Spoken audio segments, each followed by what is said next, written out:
하나님의 말씀은 베드로전서 5장 2절과 3절 말씀입니다.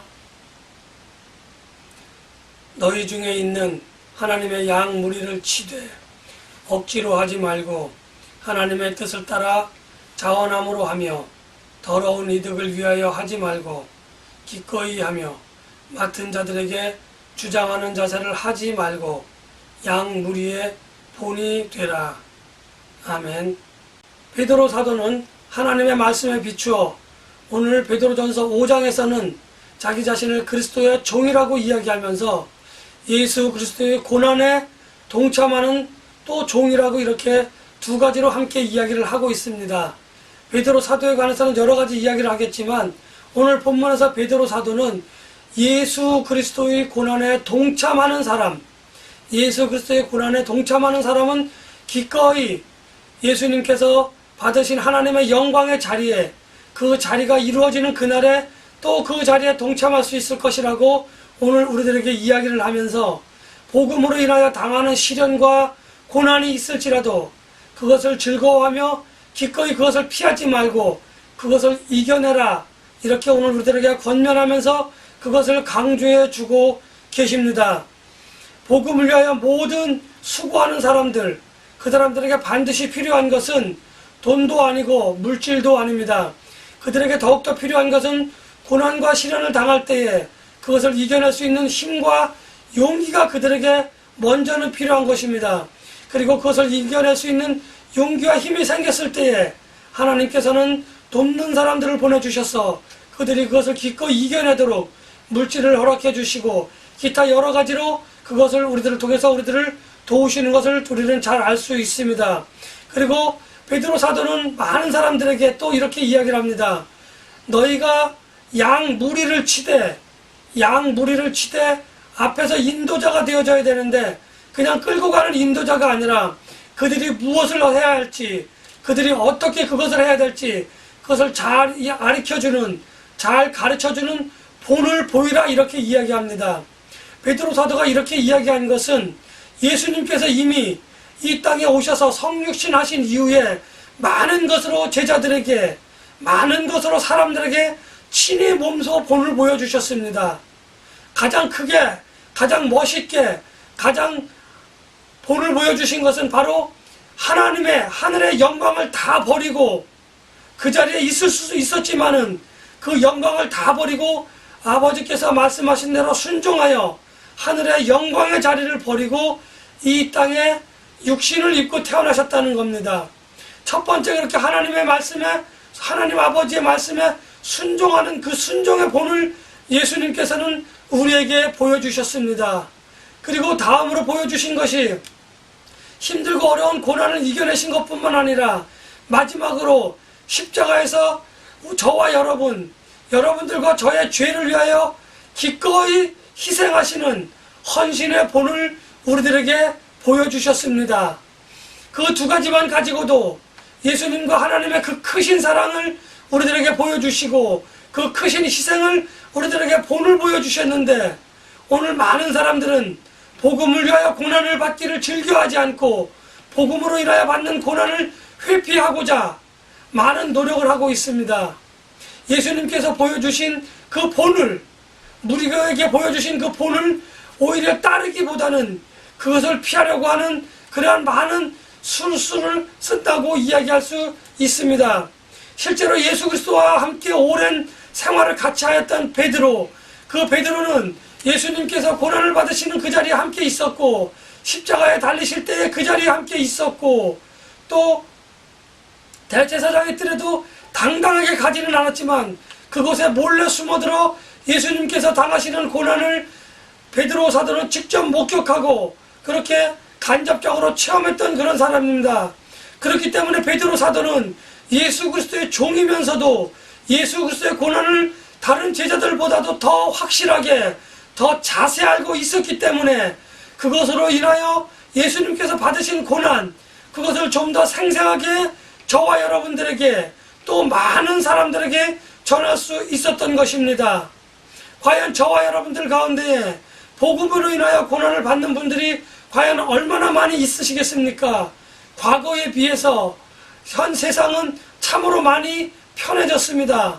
복음을 전하는 도구가 과거에는 걸어다니며 또는 중동지방에서는 낙타를 타고 나귀를 타고 말을 타고 다니며 그렇게 복음을 전하였지만 이제는 비행기를 타고 갑니다. 이제는 차를 타고 갑니다. 과거에 비해서 더 빠른 시간에 더 멀리 더 많은 곳까지 인터넷이나 뉴스 미디어를 통해서 얼마든지 복음을 전할 수 있습니다. 그러나 복음을 전하면서도 많은 사람들이 더욱더 중요한 것은 하나님의 말씀에 순종하는 그러한 본을 보이는 자세가 더욱더 필요하다고 말할 수 있겠습니다. 말과 행동으로는 아니 말로는 복음을 전하면서 하나님을 위하여 산다고 하면서 그 속마음이 다르다고 한다면 그것은 바로 오늘 본문에서 이야기하고 있는 복음을 통하여 더러운 이익을 취하려고 하는 그러한 행위라고 말씀을 드릴 수 있습니다. 또 복음을 전하는 것이 기꺼이 즐거운 마음이 아니라 자기의 어떤 유익을 위하여 복음을 전하게 되어지는 것입니다. 그리고 남들에게 보여주기 위하여 복음을 그들에게 주장하여 반강제적으로 고백하게 하고 반강제적으로 믿게 하는 그러한 하나님 보시기에 참으로 안타깝고 하나님이 보시기에 참으로 고개를 돌릴 법한 그러한 일들이 우리들 주변에서 얼마나 많이 일어나고 있는지 우리는 가만히 돌이켜볼 필요가 있습니다. 예수님께서는 베드로에게 이야기하였습니다. 내가 나를 사랑하느냐? 내가 나를 사랑하느냐? 내가 나를 사랑하느냐라고 3번이나 물으셨던 그 질문, 저는 오늘 그 말씀을 준비하면서 베드로 사도에게 예수님께서 물으셨던 그 질문이 그냥 신학적으로나 단순히 지식적으로 우리가 이해하고 넘어갈 수 있는 그러한 부분이기도 하였지만 저에게는 커다란 어떤 울림이 있는 그러한 예수님의 그러한 질문이 아니었는가 저는 그렇게 생각해 봅니다.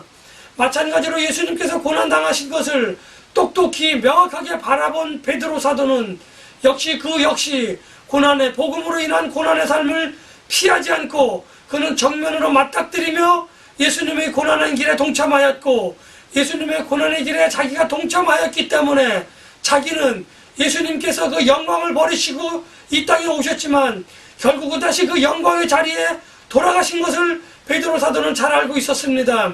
그렇기 때문에 자기가 복음으로 인하여 고난을 받은 것은 분명히 예수님께서 다시 영광의 자리에 가신 것처럼 나도 복음으로 인하여 고난을 받았으니 나도 그 영광의 자리에 참여할 수 있다라고 하는 믿음을 가지고 오늘 우리들에게 권면해 주고 계신 것입니다. 누누이 말씀드리지만 No cross, no crown이라고 하는 말이 우리들에게는 존재합니다. 예수님의 고난에 동참하지 아니하고 하나님의 섭리 때문에 힘들고 어려운데 그것을 정면으로 맞닥뜨려 해결하려고 하지 아니하고 그것을 이겨내려 하지 아니하고 그것을 피해가면서 영광을 얻으려고 하는 심령들이 있습니까? 혹시 저에게 그러한 면이 있다고 한다면 저는 그것을 이 시간 이후로 버릴 수 있도록 여러분들이 저에게 권면해 주시고 불쌍한 저를 위하여 여러분들이 기도해 주시기를 담담하게 부탁을 드리겠습니다. 베드로 사도가 영광의 자리에 동참할 수 있는 것은 그 자리에 참여할 수 있는 것은 그가 복음으로 인한 고난을 기꺼이 받아들였고 또 그가 복음으로 인하여 다른 사람들을 이끌고 강제적으로 한 것이 아니라 복음을 전하는 것을 기꺼이 즐거운 마음으로 하였다고 하는 것입니다. 그렇기 때문에 그는 고난을 당할지라도 그것을 즐거워하며 그것을 이겨내려고 성령님에게 의지하며 하나님의 말씀에 의지하며 예수 그리스도께서 참고 인내하셨던 그 참고 인내하심을 본받고 배워 마침내 그는 하나님께서 베풀어 주신 영광의 자리에 참여할 수 있다고 하는 확신을 가졌던 것입니다. 저와 여러분들의 삶은 어떻습니까? 정말 이후의 삶을 우리가 마감하고 그리스도를 만나는 그날, 하나님께서 재림하시는 그날에 저와 여러분들 과연 영광의 그 자리에 참여할 수 있으시다고 여러분들 확신하십니까? 그렇다고 한다면 여러분들이 받는 고난과 여러분들이 받는 시련은 우리에게 아무것도 걱정을 끼칠 수 없는 그러한 것이 될 것이라고 하는 것을 저는 이 시간 여러분들에게 말씀을 드립니다. 이제 베드로 사도는 자신이 그러했기 때문에 오늘 자기 자신을 장로라고 소개한 베드로는 이제 교회에 있는 많은 장로들에게 권면을 하고 있습니다. 먼저는 억지로 그 일을 감당하지 말라고 하는 겁니다. 여기서 말하는 장로는 일반적인 영어 단어로는 엘더입니다. 나이가 많고 경험이 많은 그러한 사람들을 이야기하지만 요즘 말로 굳이 바꾼다면은 각 교회에 있는 많은 사역자들, 영적인 리더들에게 이야기하는 것이라고 말씀드릴 수 있습니다. 아무튼 베드로 사도는 장로라고 일컫는 사람들에게 기쁘고 즐거운 마음으로 그 일을 행하라고 하는 겁니다. 주일 예배 드리는 것이, 주일 교회에 출석하는 것이 내가 또는 즐겁고 기쁜 마음이 아니라 내가 이 직분을 유지하기 위하여 강제적으로 어쩔 수 없이 예배에 참여한다고 한다면은 그 마음을 돌이키시고 즐거운 마음으로 예배에 참여할 수 있도록 그 직분을 내려놓는 것 또한 하나님 보시기에 아름답고 선한 모습으로 받아들여지지 않을까, 저는 그렇게 생각을 해봅니다. 영적인 지도자들에게 더러운 이득을 취하라고 하지 않고 있습니다.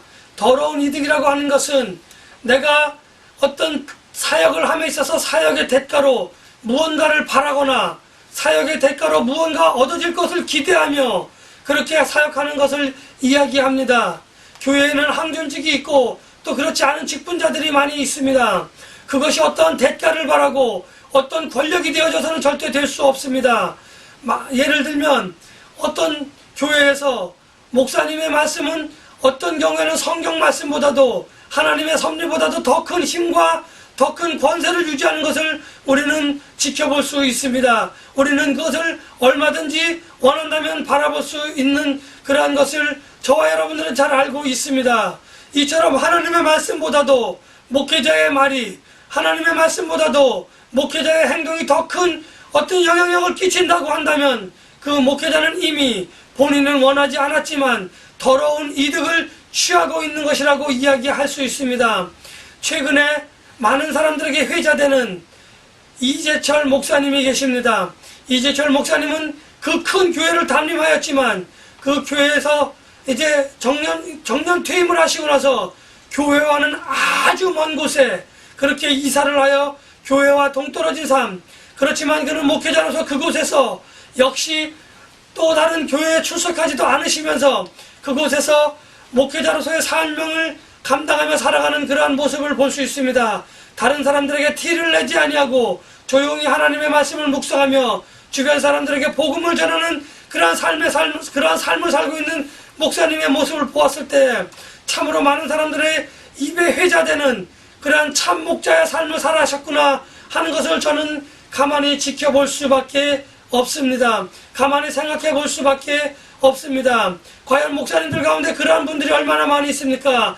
무조건 내 말을 들어야 돼, 무조건 내가 따라야 돼, 내가 담임이니까 내 말을 들어야 돼, 이렇게 생각하고 이렇게 행동한다고 한다면 그것은 담임이라고 하는, 목사라고 하는 그 직분이 아니라 명예가 되어졌고 직분이 아니라 권세가 되어져서 그들에게 주장하지 말라고 하는, 양무리를 주장하지 말라고 하는, 더러운 이득을 취하지 말라고 하는 하나님의 말씀을 어긴 그러한 경우가 될 수 있습니다. 하나님의 말씀과 부합되는 행동으로 그들은 자기 자신을 돌이켜보며 그들을 양무리에게 주장하지 말고 더러운 이익을 취하지 말고 그 모든 것들을 내려놓고 사람 본연의 자세로 돌아가야 할 것입니다. 하나님이 보시기에는 사역자들이나 그렇지 않은 자들이나 다 사람으로서 죄인이기는 매 한 가지이기 때문입니다. 베드로 사도는 오늘 그렇게 말을 마치면서 양무리의 본이 되라고 이야기하셨는데 과연 저와 여러분들은 얼마나 많은 삶 가운데에서 본이 되는 삶을 살고 있는지 가만히 돌이켜볼 필요가 있다고 저는 생각을 합니다. 예수 그리스도께서 보이신 본, 그 본을 저와 여러분들이 배워야 하겠고 그 배운 것을 그대로 실천함으로 인하여 다른 사람들이 정말 순종하고 희생하며 하나님의 말씀에 순종하는 우리들을 통하여 하나님께로 돌아오는 그러한 놀라운 믿음의 능력을 우리들은 보여주어야만 할 것입니다. 세상이 썩어져가고 있을지라도 교회는 그곳에서 썩지 않도록 하는 방부제로서의 소금의 역할을 해야 되고 컴컴하고 어두워져가는 세상에 그것을 밝히는 작은 빛들이 되어져서 빛들이 모여서 더 큰 불이 되어 더 멀리 더 많은 사람들에게 갈 곳이 이곳이라고 하는 것을, 그곳을 향하여 갈 수 있는 그러한 목적지를 분명하게 비춰주는 빛이 되어져야 할 것이라고 저는 생각을 합니다.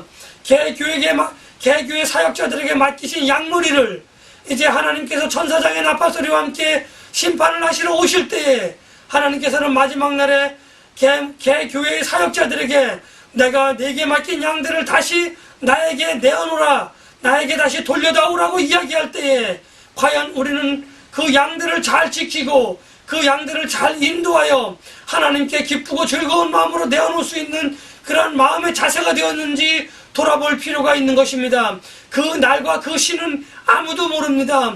오늘 저녁이 될지 내일 아침이 될지 1년 후가 될지 10년 후가 될지 100년 후가 될지 아무도 모릅니다. 그러나 분명한 것은 마지막 그날에 하나님께서 각 사역자들을 불러 모아주시고 그동안 내게 맡겼던 그런 나의 양무리들을 내놓아라라고 그 수를 계산할 때에 과연 여러분들은 한 마리를 그대로 내놓겠습니까? 아니면 10배, 20배, 30배, 60배, 100배의 열매를 내어서 하나님께 다시 돌려드리겠습니까? 그것을 우리는 분명히 생각해야 될 것입니다. 하나님께서는 이제 하나님께서 우리들에게 불려주셨던 그 양무리를 도로 취하신 이후에 이제 우리들에게 맡기셨던 그 사역을 오늘 또 우리들에게 묻습니다. 내가 네게 준 사역을 내가 감당함에 있어서 참으로 수고와 노력하였다는 것은 내가 잘 알고 있다.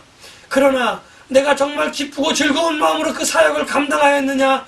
내가 이 직분 때문에 혹시 더러운 이득을 취하지는 아니하였느냐? 내가 이것으로 인하여 다른 사람들에게 모범을 보이며 본을 보이며 그렇게 그 사역을 잘 감당하였느냐? 오늘 이렇게 우리들에게 물으실 것입니다. 그날 예수님께서 하나님께서 그렇게 물으실 때에 여러분들은 어떻게 대답하시겠습니까? 양무리를 돌려드리는 것으로 내 수고가 끝난 것이 아니고 양무리를 돌려보냄으로 인해서 내 수고가 끝난 것이 아니라 하나님께서는 더 우리들에게 물으실 것이 있었던 것입니다. 내가 내게 맡긴 그 사명을 내가 잘 감당하였느냐가 아니라 내가 제대로 잘 이행하였느냐 하고 우리들에게 물으실 것입니다. 그리고 난 후에 영광의 면류관으로 어떤 이들은 씌워줄 것이고 어떤 이들에게는 기쁨의 면류관으로 씌워줄 것이지만 그렇지 못한 사역자들도 있을 것입니다. 질책을 받으시겠지만 하나님의 영광의 자리에 참여할 수는 있겠지만 가능하면 될 수만 있다고 한다면 영광의 면류관을 쓰고 기쁨의 면류관을 쓰고 그 자리에 참여하는 우리 모두가 되어졌으면 좋겠다고 저는 생각을 합니다. 사역을 맡은 자가 되었든 사역을 맡지 않은 자가 되었든 하나님의 영광의 자리에 참여할 때 기쁘고 즐거운 영광으로 그렇게 참여하실 수 있도록 저와 여러분들은 지속적으로 노력을 해야 될 것이라고 생각을 합니다. 그렇게 하기 위해서 우리는 많은 사역자들은 장로라고 일컫는 자들은 그러한 사람들은 자기의 경험이나 자기의 지식이나 자기의 명예나 권세로 교회의 양무리들을 인도해서는 될 수 없다고 하는 것을 저는 분명히 밝힙니다. 내가 하나님께 양무리를 온전히 돌려드리기 위해서 양질의 풀을 그들에게 먹이기 위해서는 많은 것들이 필요하지만 그것보다도 무엇보다도 중요한 것은 하나님의 말씀을 내가 잘 소화하여 그것을 그들에게 제공하는 것입니다. 하나님의 말씀을 잘 모아서 그들에게 필요한 것으로 그들에게 제공하는 것입니다. 그런 이후에 내가 기쁘고 즐거운 마음으로 그 사역을 감당하며 하나님께 영광을 돌려드리는 그러한 사역을 감당해야 할 것이라고 저는 말씀을 드리고 싶습니다. 그리고 중요한 것은 다른 목자들이 방황할 때에 그들의 목자들에게 도전이 되어지며 또 양 무리들이 어떤 곳으로 가야 할지 어떻게 가야 할지 몰라 방황할 때에 그들이 불쌍하게 여겨질 때에 하나님의 말씀을 통하여 그들이 갈 곳을 밝히며 그들이 이렇게 가야 한다고 하는 것을 그들에게 설명하며 그들을 하나님께로 인도하는 그 직분을 잘 감당해야 할 것입니다. 저들은 목자이신 예수 그리스도에 의하여 하나님께 구속받은 백성입니다. 나의 백성이 아니고 나의 양무리가 아니라 하나님께서 택하신 하나님께서 우리들에게 잠시 맡겨주신 그러한 양들이라고 하는 것을 우리는 분명하게 기억해야 됩니다. 그들을 위하여 우리가 존재한다는 것입니다. 우리를 위하여 양들이 존재하는 것이 아니라 양들을 위하여 우리가 존재하고 있음에도 불구하고 많은 사역자들은 많은 장로들은 양들의 머리 위에 군림하며 그들을 주의 통솔하고자 하는 모습을 우리는 가만히 볼 수 있습니다. 하나님께서는 베드로 사도를 통하여 분명히 말씀하셨습니다. 자기의 주장대로 하지 말라고 이야기했습니다. 자기의 주장이라고 하는 것은 많은 사람들이 자기의 경험과 지식, 명예와 권리와 지성을 가지고, 이성을 가지고 그들을 강제로 이끌려고 하는 것을 주장한다고 그렇게 이야기할 수 있는 것입니다. 양 무리들이 알아서 스스로 갈 수 있도록 그들에게 가이드라인을 주고, 그 가이드라인 안에서 그들의 발걸음을 재촉하며 그들이 다른 곳으로 가지 않도록 보호하는 역할을 감당해야 하는 것이 사역자들의 역할입니다. 물론 그렇게 하다 보면은 많은 것으로 뜻하지 않게 우리는 이득을 볼 수 있습니다. 다른 사람들로부터 존경을 받을 수 있습니다. 양 무리를 인도하는 사람들을, 그 장로들을, 그 사역자들을, 젊은이들은, 많은 양들은 존경하고 그들을 존중해줘야 하는 것은 분명한 사실이지만, 그 존중과 존경을 받기 위하여 그 직분을 감당하고 그 직분을 이끌어 나간다고 한다면 마지막 날에 주님 앞에서 우리는 책망을 받을 것이 자명한 사실이기를, 자명한 사실임을 저는 오늘 여러분들에게 말씀을 드립니다. 다시 한번 말씀을 드립니다. 베드로 사도에게 3번이나 물으셨던 예수님의 그 질문, 저는 이 질문을 말씀을 준비하면서 가만히 돌이켜 보았습니다. 오늘 예수님께서 저와 여러분들에게, 아니 제게, 내가 나를 사랑하느냐, 내가 나를 사랑하느냐, 내가 나를 사랑하느냐라고 물으신다면 저는 무엇라 대답할지, 어떻게 대답해야 할지 아마도 그 앞에서 우물쭈물하는 그러한 모습을 보이고 있지 않을까 가만히 돌이켜 보았습니다. 여러분들에게 예수님께서 그렇게 물으실 때에 여러분들은 어떻게 대답하실지, 그 대답을 준비하시되, 그 대답을 입술로 고백하시되, 말과 생각과 행동하는 것으로 동일하게 그렇게 대답하실 수 있는 저와 여러분들이 되시기를 예수님의 이름으로 간절히 축복하며 기원합니다. 기도하시겠습니다.